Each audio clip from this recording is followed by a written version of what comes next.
So it's here, Dr. Matthews, for some context on this. Okay. So welcome back. It is so good to be with our virtual participants as well as our in-person participants. And if you were with us yesterday evening, last night, today we're just going to go even deeper. And we're going to start the conversation with a class. So I teach at the university in the School of Business, and one of the classes that I teach is Business 225, which is critical business skills. And the focus of the class is to allow the students the opportunity to conduct an industry analysis to really help organizations better position themselves in the market and their communities. And so the challenge for this class this semester was to look at Project AIM and the industry that we're currently in, and to come up with recommendations of new opportunities. And so you'll be hearing from two groups from the class discussing two different industries. After each group presents, I'll come back and give you an update of how Project AIM is actually exploring new opportunities in the industries that the students will be sharing with you today. So to get started, I'd like to invite group number one to come on up. And when you get here, you can introduce yourselves and get started. And they do have a PowerPoint. It's about.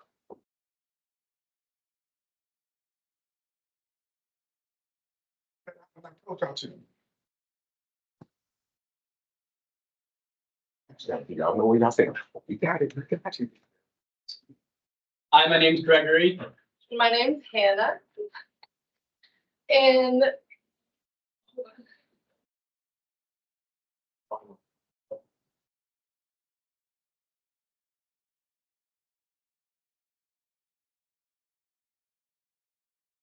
today we will be exploring the trade and technical school industry. And we conducted a couple different analyses on the industry, and we used different sources to figure out different things and why Project AIM might succeed in the trade.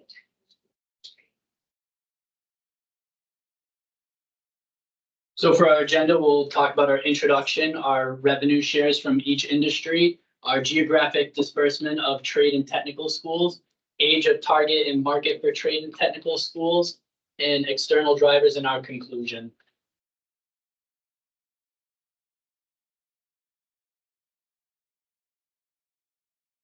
We see that trade schools have a higher profit share of revenue in the years of 2019 through 2024.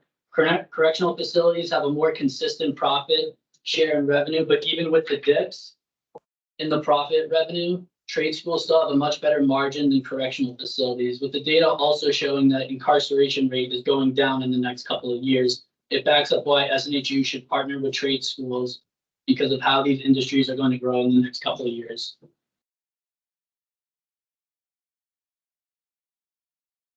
Okay, so this shows the geographical disbursement of trade and tech schools. This is important to note that New Hampshire is one of the lowest, with a concentration of 4.5, which is the record. All right. So this is the age of people that are attending trade schools. It can be seen that it is more regular for people who are older to be attending trade schools, whereas people who go to SNHU are in the younger demographic. And then this slide shows government funding. It is important to note that higher government funding would allow the trade school to invest more in their own students and in like facilities, things like that. And on the other side is government funding for correctional facilities, which is going down.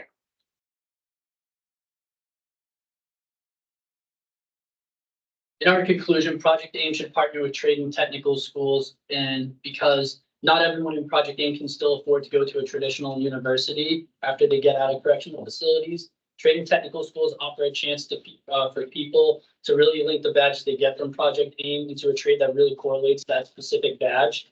It also offers a chance for people to get into the workforce earlier, to graduate with certification earlier. And that's a lot of people's concern when they get out of correctional facilities, but how are they going to make a career? And if Project A positions itself more towards trade schools, people can save a lot more money, get into the workforce earlier, and graduate with skills that really connect with the badges stronger than traditional university. With SNHU also having a massive presence in online programs, SNHU should pave the way and create online programs that partner up with trade and technical schools for people to continue their education. Thank you very much for your time.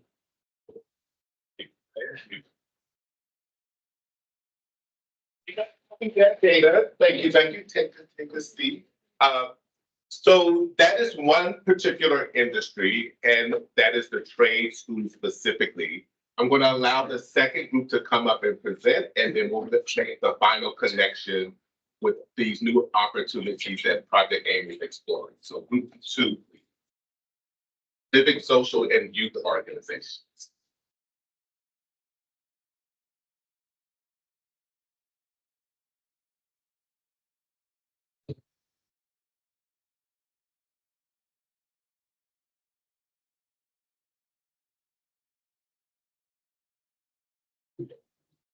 Thank you guys for being here today. We're going to be talking to you about our civic, social, and youth organizational industry analysis. I am Xavier DeFeo. I'm Courtney Miller. I'm Ben. So on today's agenda, we're going to be talking a little bit about our industry rankings. We'll come to some competitive company statistics. We'll give you some key takeaways and wrap it up. All right, so obviously this is for a business class. For this business class, we were specifically tasked with analyzing 2 separate industries with the TLOS, or the end goal of identifying one industry that's best for Project AIM. And so the first industry we're looking at was the correctional facilities industry, and that's because Project AIM is already centered around that industry. The second one we're going to be looking at is the civic, social, youth organization industry. There's a second one we showed you on the first slide there. So we're going to start off with the correctional facility industry, and we're going to look at that. So this is actually the comparison of both industries. So the blue here is the original, so this is the correctional facility industry, and then the green is the civic, social, youth organization industry. Okay, so for the correctional facility industry, one of the most important aspects of this is the incarceration rate. And as you can see on this graph here, for the last decade or so, there's been a steady decline in the incarceration rate, which is not a good sign for this industry as a whole. This is paired with the crime rate, which is also going down very steadily. The crime rate there's a lot of reasons why this is happening. The main reasons are obviously like policy related, law related, that kind of stuff. I will mention if laws are changed, this could change this crime rate, and this could actually help the industry. We don't obviously want more people getting incarcerated, but that would help the industry. But in this case, it is going down. Okay, so we have a lot of data points here for the correctional facility. The one I'm going to be focusing on here is the revenue, which you can see kind of on the far left, pretty close to the far left.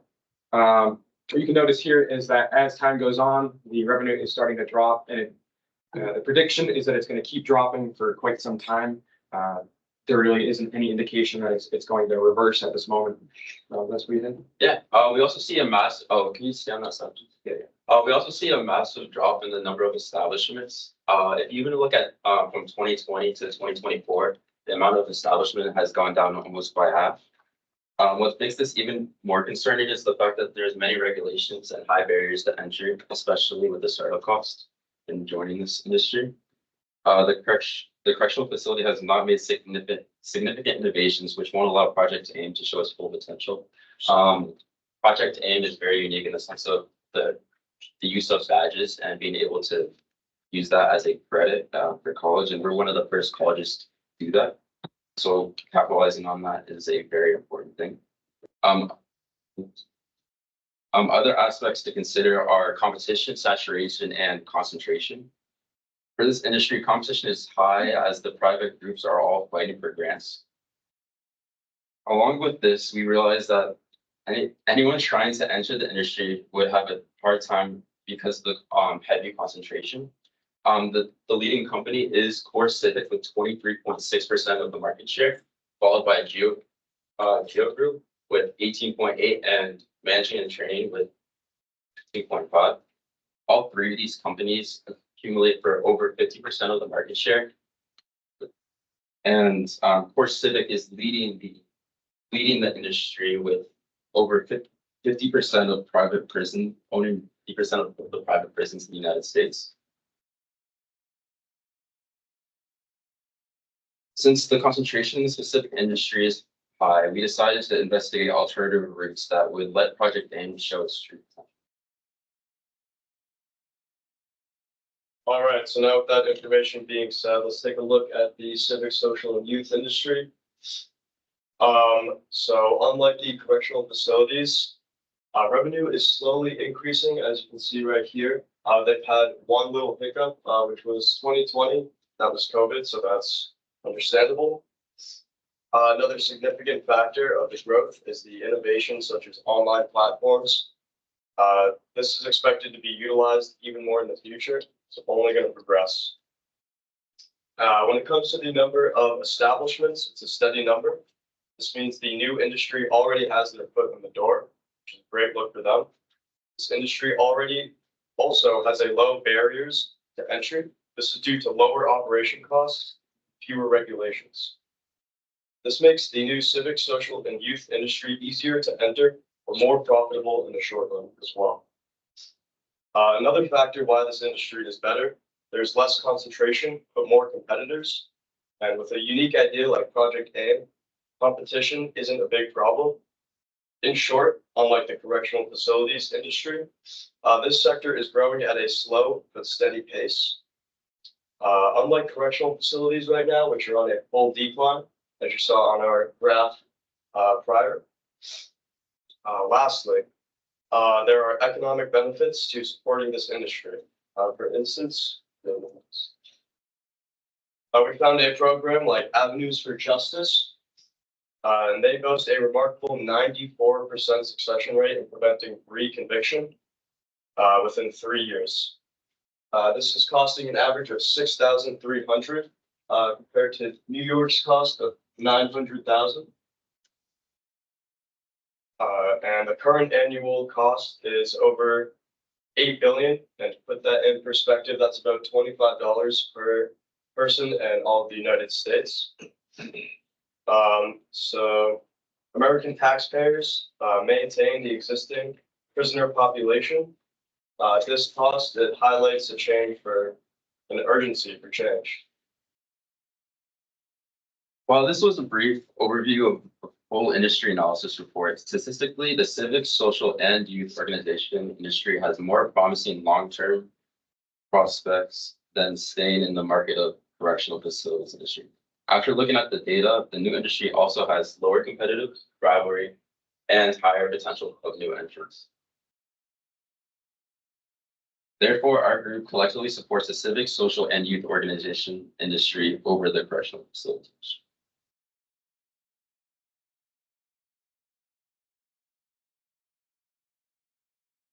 Thank you.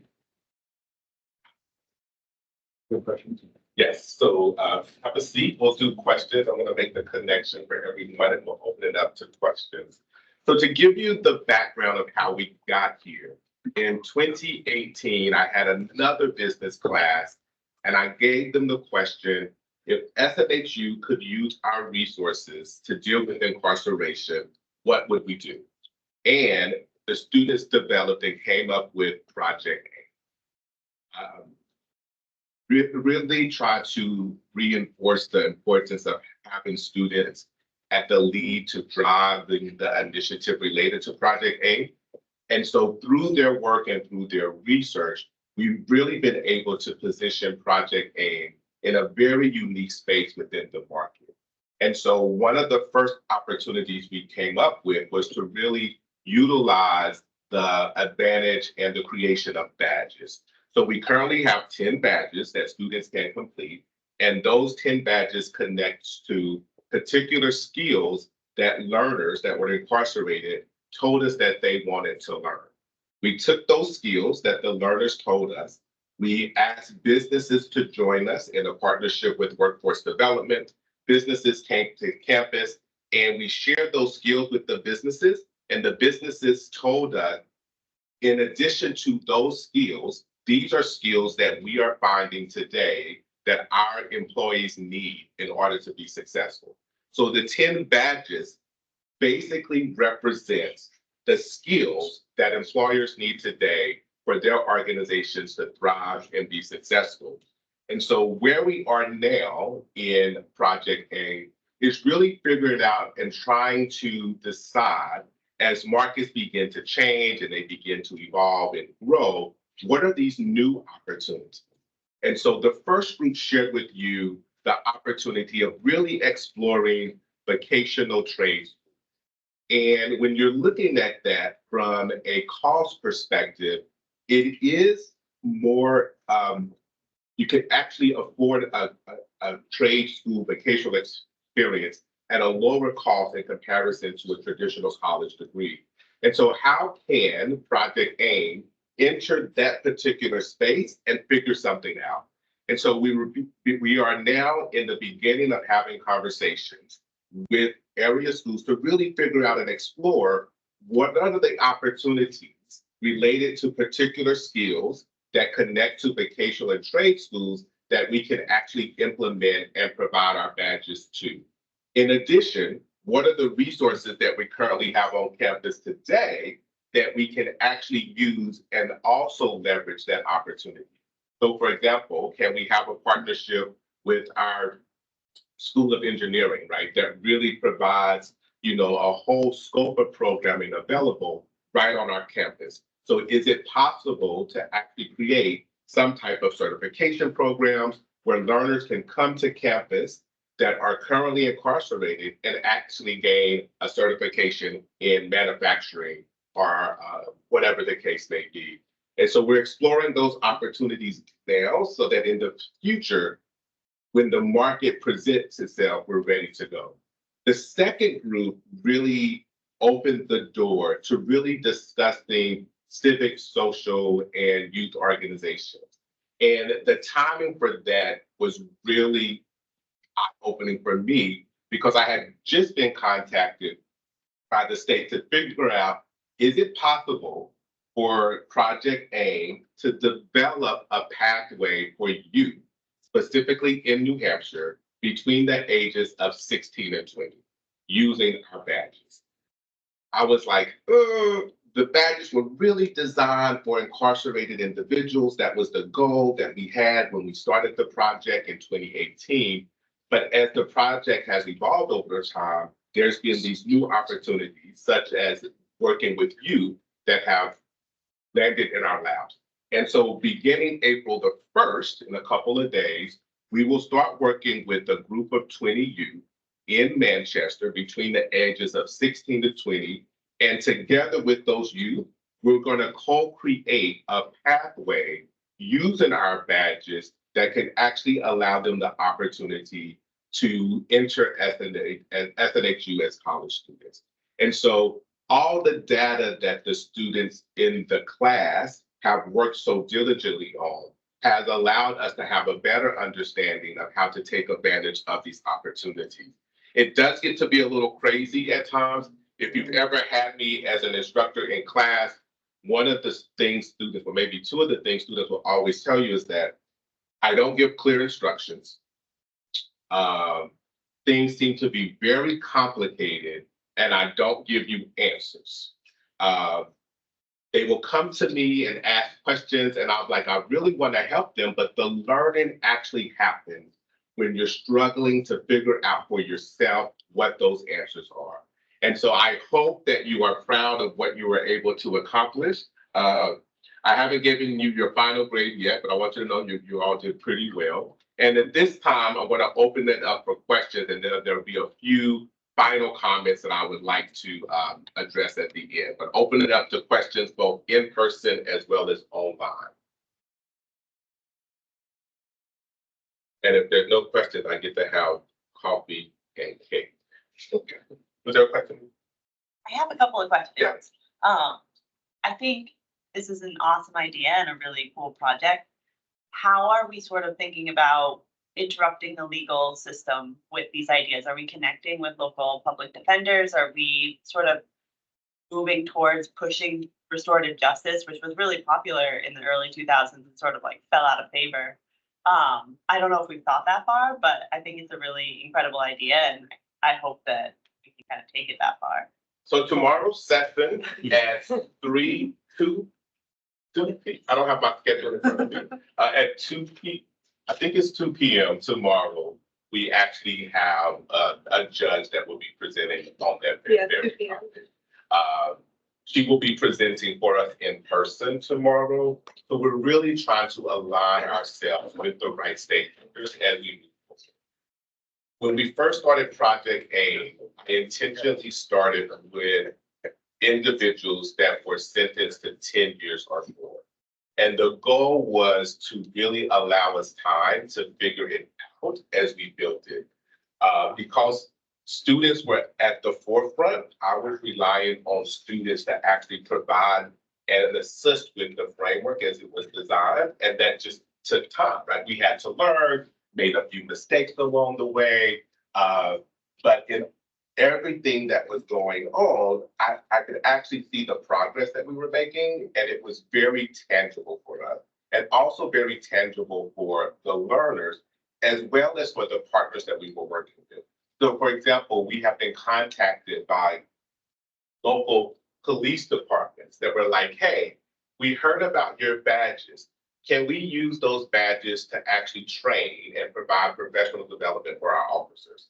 And again, I was like, ooh, the badges were designed for incarcerated individuals, those individuals that do not have the opportunity. But because the badges were so tangible and connected to identifiable skills, they're being able to be applied in multiple different circumstances and multiple audiences within the market. And Dr. Massey, can I add to what you said?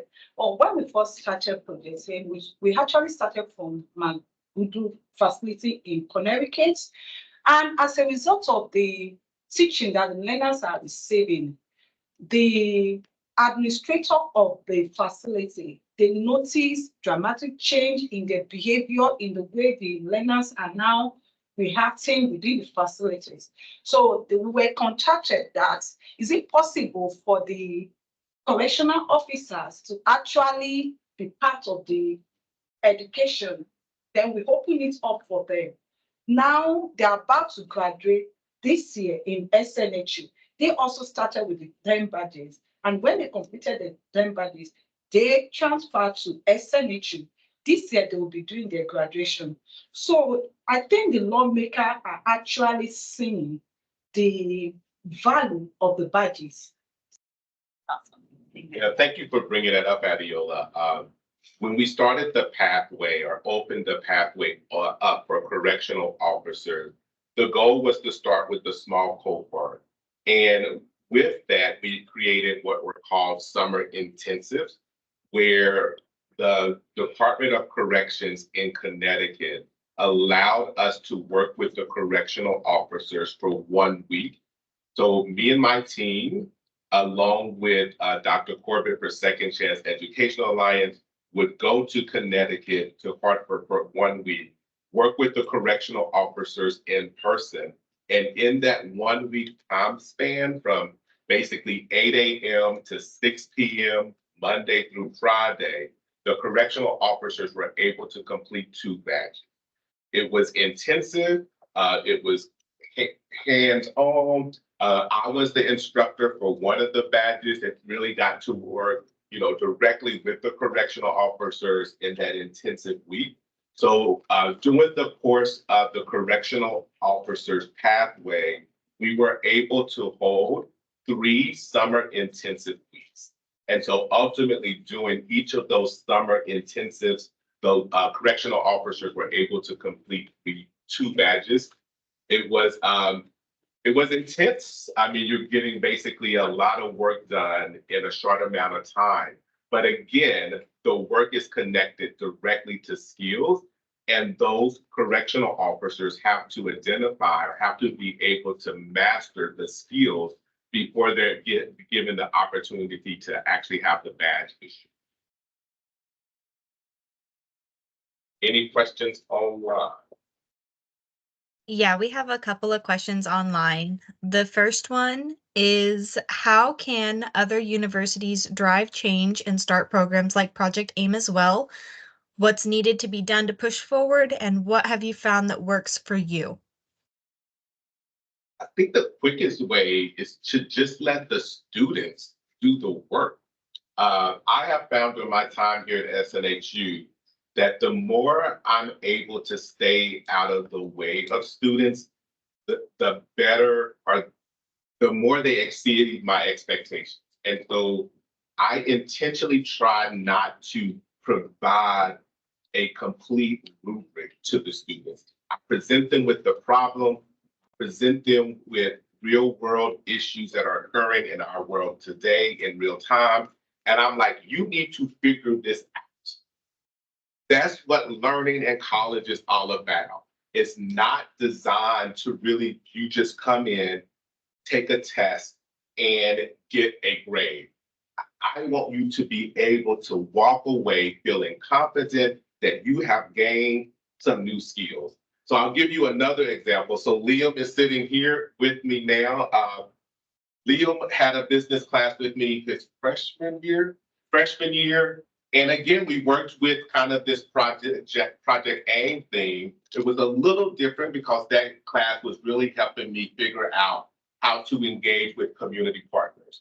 And so one of the community partners that will actually be receiving an award later this evening was the Boss Initiative. So Liam, as a freshman, right here from New Hampshire, was partnered with the Boss Initiative. And I was like, hey, you're a business student. You need to help this organization figure out how to get their 501c3. You need to help this organization figure out how to establish a board. You need to help this organization figure out how to complete like their standard operating procedures. And now, 2 years later, Liam is in his junior year. He's on the board of the Boss Initiative. He is serving basically as the right-hand assistant to the executive director, Anthony, with the Boss Initiative. I try to go to as many board member meetings as possible. I went to the last board meeting, and the board meeting was held downtown at City Hall. And I'm looking and I'm like, that's Liam. I had him as a freshman and he running the shit. Like really, like when you walking into City Hall, the tables are all the dark mahogany and everything. And I'm like, that's little Liam. Like I had him as a freshman and now he's in this position really creating change. So allowing students to actually have agency of the issues and giving them the platform so that they can be successful, I feel is the best way to actually allow or to encourage that change to happen. I forgot the second part of the question, Sandra. Was there a second part?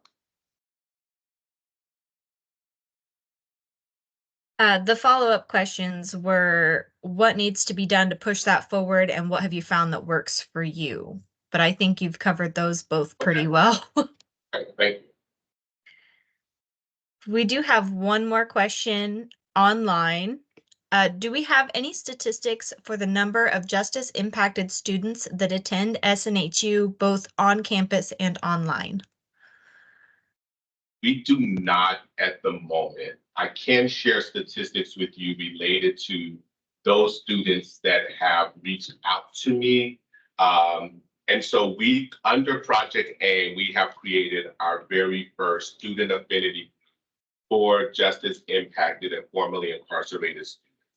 The group is led in partnership with Victoria, who's a staff person at SNHU, kind of serves as the lead administrator in helping me keeping all of that organized.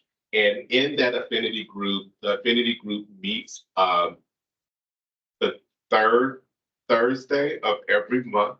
The group meets the third Thursday of every month, and we use a platform at SNHU that's called SNHU Connect. And in our SNHU Connect community, we have close to 200 students that participate actively in posting their stories, situations. And for me, it's really been eye-opening to see how many of our students are experiencing the impact of our criminal justice system. whether it's having loved ones that are incarcerated currently, or they themselves are in foster care or have experienced time incarcerated themselves. For me, the impact of Project AIM really is to assist those students in helping them complete their degree at SNHU, and also causing us to kind of reflect and think about some of the policies that we have internally that may not be serving our justice impacted students to the best. And so we've been able to really work closely with our academic advising team to better understand how to support our students that are justice impacted, how to support students that have registered for a class and then they start the class and 2 weeks later, they're reincarcerated, right? How does that impact their financial aid? How does that impact their course completion? So all of those different types of topics and issues that we're now forced to address are because of the students are openly sharing their stories and the issues. With Project AIM, we do have 20 student workers. We currently have more than 100 students that have applied to work with Project AIM. They are so motivated. We have students that are working with Project AIM to create a reentry guidebook. We have students that are working with Project AIM, as I mentioned earlier, that will be assisting us with co-creating our youth diversion program. We have students that are working with Project AIM that do a phenomenal job of putting together all of our marketing materials. And this whole conference was put together by students. From the planning, the invitation for speakers, all of this was put together by students. There are no paid staff positions within Project AIM. I am a volunteer. I like to say I'm the first program director volunteer of an SNHU initiative. This work is not part of my course release. It's because I have the motivation to really demonstrate change.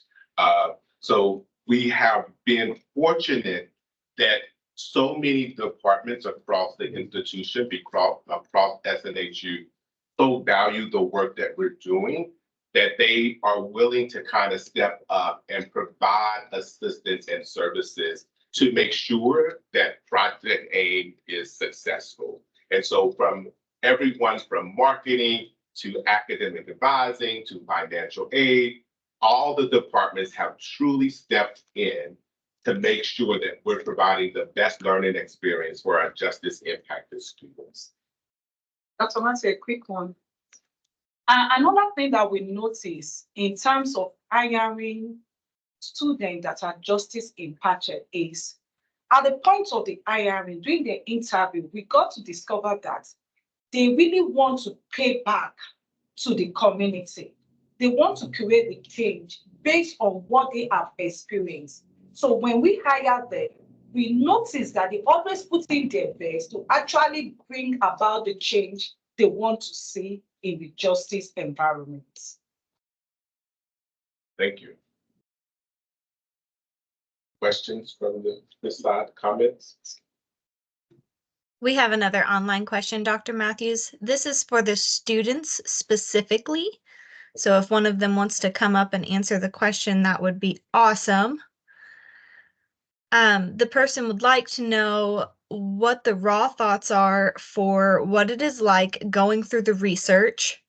This conference is about Stop the Stigma. What has impacted you and what motivates you to do more to help stop the stigma, and why is it important to do so? Come up so we get the microphone. You can have more than one.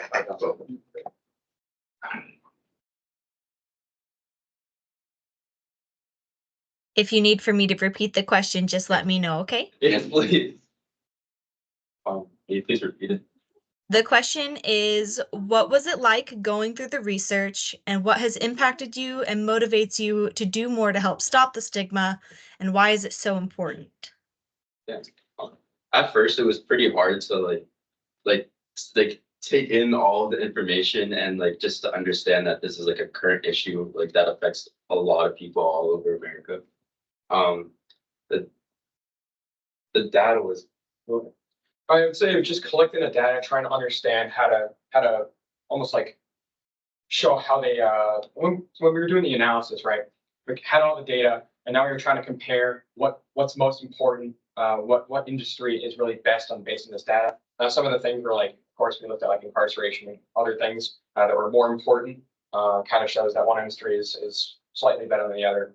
But as for like trying to support it further, I'm personally going into like marketing and stuff. I don't know if I'll help a lot with like the marketing team, but I know that like this data and this like information we provided today will definitely help try to like move into a new sector. It's like Matthews was talking about, we're trying to start with youth and stuff. And so I think this data will kind of help to move us in that direction. What was the class experience like? And you can be honest. oh my gosh. Okay, so.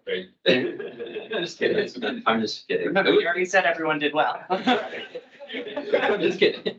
Yeah, no, it was very hectic because we came into the presentation expecting one thing and then we had to change up our whole presentation to like accommodate everything. So it definitely kept us on our toes, and like being able to like roll with the shots was definitely a big part of it.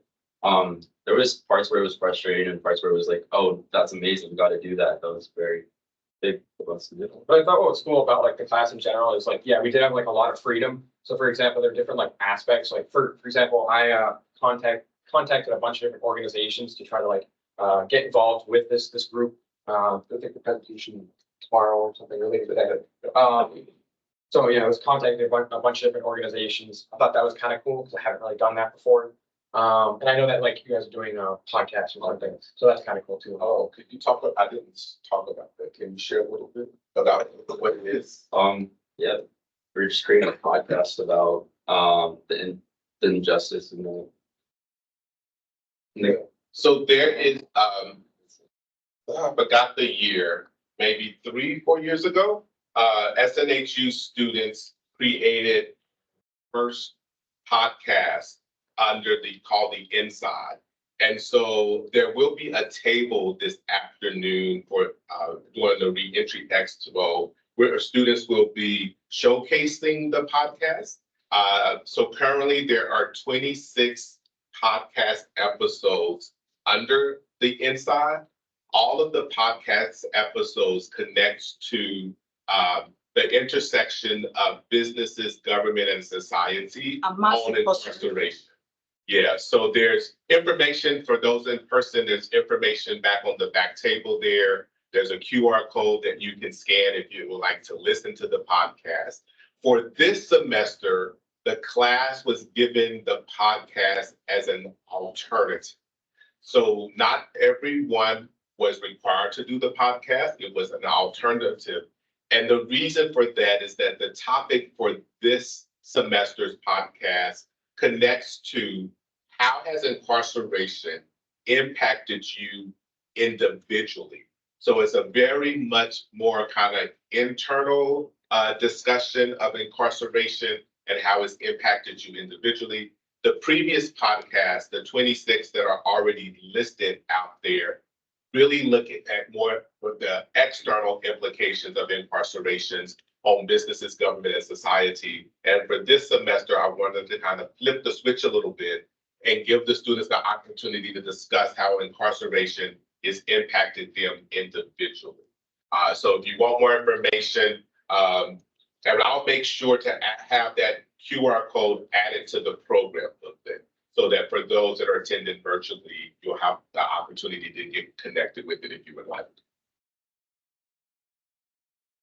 Any questions from our internal? Sandra, oh, yes.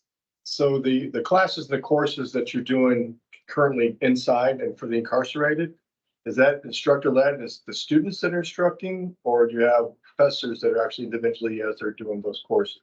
So the model for Project AIM is that we partner with community partners to actually deliver the badges, and SNHU will issue the badges upon completion.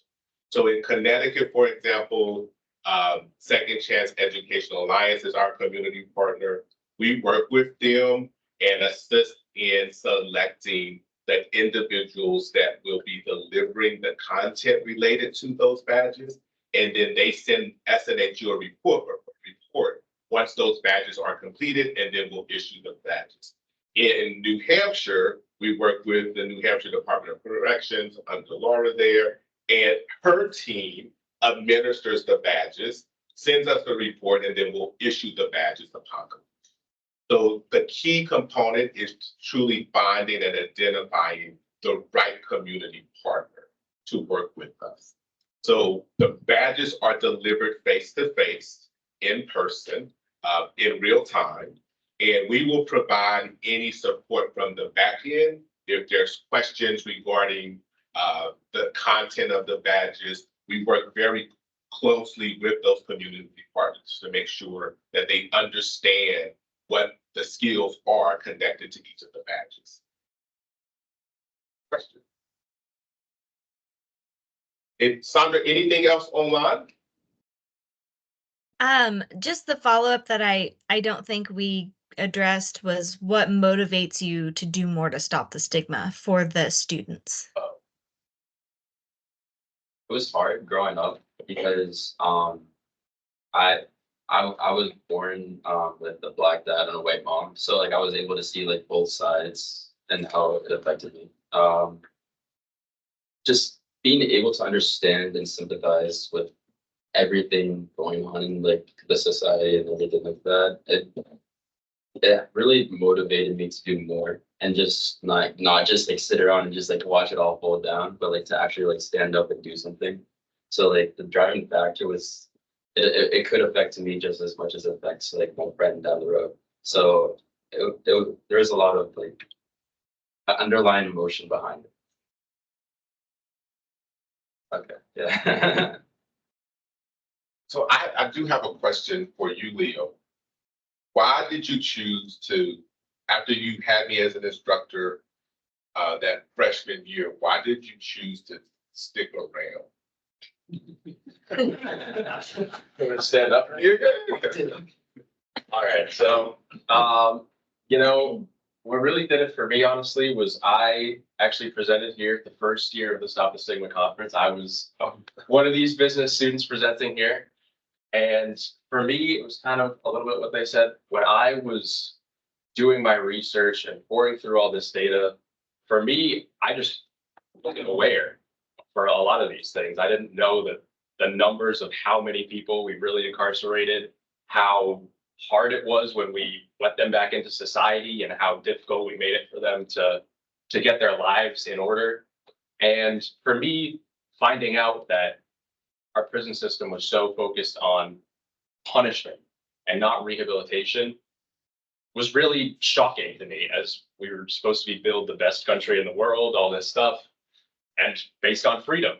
So learning that and really seeing Dr. Matthews and his amazing efforts to head this whole thing and work hard every day towards that, and as a volunteer as well, not being paid, really kind of inspired me as well to work towards that. And just, again, the shocking nature of the numbers and just finding out how hard it really was for these people to reintegrate back into society, I think really spurred me to kind of want to make a change.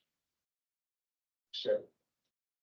So hopefully some of the current students may be joining us in the future, which will be nice.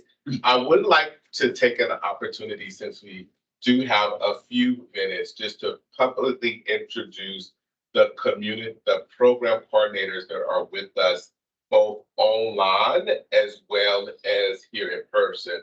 So online, I'm going to try to see who's there. We have Benjamin Wright is with us, so thank you, Benjamin, for your work. We also have is Victoria in the room? Yes. We have Victoria. Victoria is a staff person that's volunteer as well with me for Project AIM. So Victoria, thank you for your help. We have Sandra, who was moderating our Q&A. Sandra's with us. We have as well is Anita with us? Okay, Anita's with us. We have Cat staff with us again. Kathy Henna, so thank you, Kat, for your work. Is there anyone else that's with us virtually that's program coordinator? Okay, good deal. Well, in person as well as virtually as well, we have Christopher Baxter. He's in the back of the room, joining us from New York. He's completed his first year with us as a program coordinator. We also have Ariel from New Jersey is with us today as a program coordinator, does an amazing job with all our marketing. You met Liam. Leo's been with me, basically since day one. And we also have Paige. Paige's story is a little unique. You may or may not know that I also serve as the director of the university's honors program. I've been in that position since 2018 and have grown the program from 100 students to more than 300 honor students today. I like to say it's really an inclusive group within the university. My goal was to get the number so that the honors program roughly represents 10% of the student population here on campus at SNHU. So we have 3,000, approximately 3,000 on-campus students. We have 300 honor students. That was my goal when I took over the position. And Paige is a current, soon-to-be graduating honor senior from the honors program and is using the Stop the Stigma conference as her honors thesis. And so we also have coming behind Paige, she is actually setting the example. We have currently 2 honor students that are in their first year that are following the work that Paige is doing without her even realizing it. I'm like, these 2 honor students that are first year students came to me and they're like, Dr. Matthews, we want to do what Paige is doing. And I was like, Paige is really busy, so y'all just gonna have to follow her without her knowing you follow her. And so I will be connecting the 2 students with Paige, but I'm completely humble and so appreciative of all the work that Paige has been doing, not only in the honors program, but also coming over and using the platform that Project AIM has created in order for her to complete her honors thesis. So thank you, Paige, for the work that you're doing as well. Any final questions before we wrap up this session? We have one more question online, Dr. Matthews. Yes. How are badges issued for incarcerated individuals? Are they paper or physical badges? So the badges are issued digitally, electronically. However, one of the things that we've learned is that for our incarcerated learners especially, having something physical and tangible is so important. So although we deliver and issue the badges electronically, we do provide a physical representation of that badge. And in Connecticut, it's gotten to be almost like a competition between the guys where they will physically post the badges in their cells and they kind of use it as these markers of accomplishment. And they'll be like, yo, bro, I got 8 badges. And you can like look at the cell, you see the 8 badges and everything. So the badges are issued electronically, but we do work with the community partner to come up with a tangible way to represent those badges physically so that the learners can actually have something tangible to display. Hopefully that answers the question.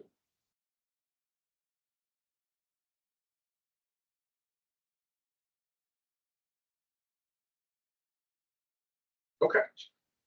Are we good? Anything else, Sandra, from your end? Sorry, I had myself muted. Not that I can see. There are no more questions virtually.